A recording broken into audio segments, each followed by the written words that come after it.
देख रहे हैं हिमाचल न्यूज 24/7।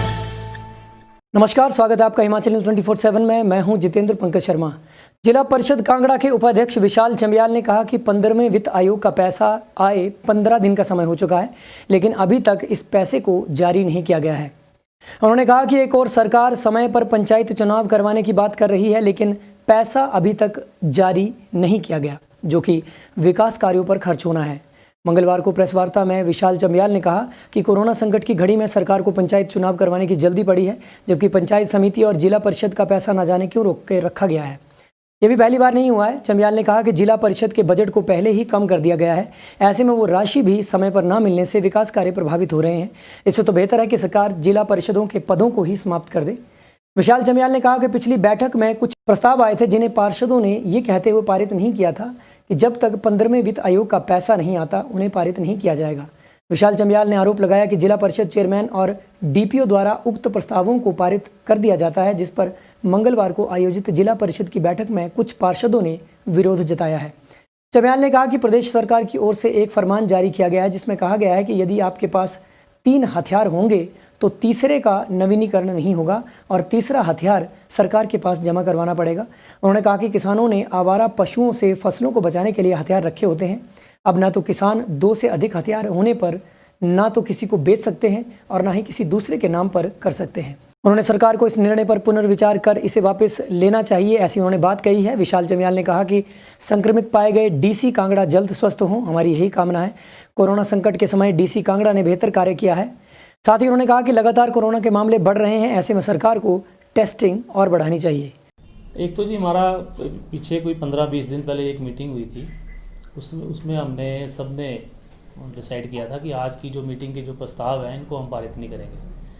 लेकिन 2 दिन 3 दिन पहले हमें लेटर आ जाते हैं कि आपके प्रस्ताव जो हैं पारित कर गए हैं। इसका मैं थोड़ा सा विरोध किया है, मैंने और हमारे जिला परिषद मेंबरों ने, क्योंकि जो हॉल में डिसाइड हो जाती है बात, अगर उसके बावजूद हमारे चेयरमैन और डीपीओ ने अगर उसको पास कर दिया तो मैं समझता हूँ ये गलत बात है। इन्हें ऐसा नहीं करना चाहिए था। और रही उसके बाद 15वें वित्त आयोग की बात, जो हमारा 15वें वित्त आयोग का पैसा था, जो कि हमें इन्होंने बताया ही नहीं कि वो पैसे आ गए हैं। आज जब हमने इनको पूछा तो इन्होंने बता दिया जी कि 12 लाख रुपया 12,31,000 रुपया जो है वो आपका आ चुका है। और अगर वो आ चुका था, हमारे पास वैसे समय एक दिन जो है कम है, तो इन्हें ये पैसा जो है हमें बताना चाहिए था। सभी जिला परिषद मेंबर को अगर ये बता देते तो हम ये पैसा जो है अपने अपने एरिया में लगा सकते थे समय पर। हमारे पास वैसे समय बहुत कम है।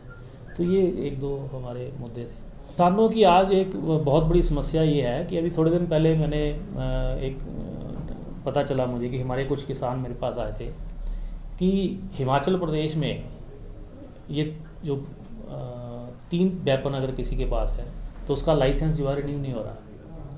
ये बहुत गलत बात है, क्योंकि इनका कोई गाइडलाइन कोई ऐसी आई है सेंटर से कि अगर आपके पास 3 वेपन है तो तीसरा वेपन जो है आपको गवर्नमेंट को जमा कराना पड़ेगा, जो कि बहुत गलत बात है। ये उनकी पर्सनल प्रॉपर्टी है।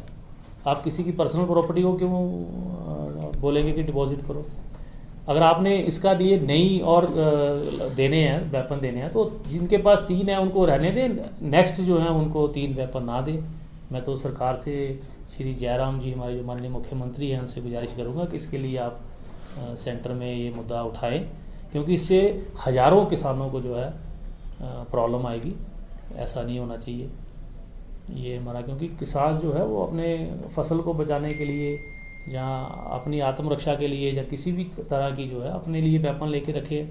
अगर वो परमिशन पहले दी थी तो अब उसको आप वापस तो नहीं कर सकते ना। वो किसी दूसरे थर्ड अपने बेटे को दे दे, अपनी वाइफ को दे दे अगर तीसरा वेपन है, या उसको सेल करने की इजाज़त दे दी जाए कि वो 2 वेपन ही रखे, लेकिन उसको कम से कम गवर्नमेंट के हवाले ना किया जाए। ये मेरी सरकार से गुजारिश है। हिमाचल न्यूज 24/7 के लिए धर्मशाला से विपिन शर्मा की रिपोर्ट।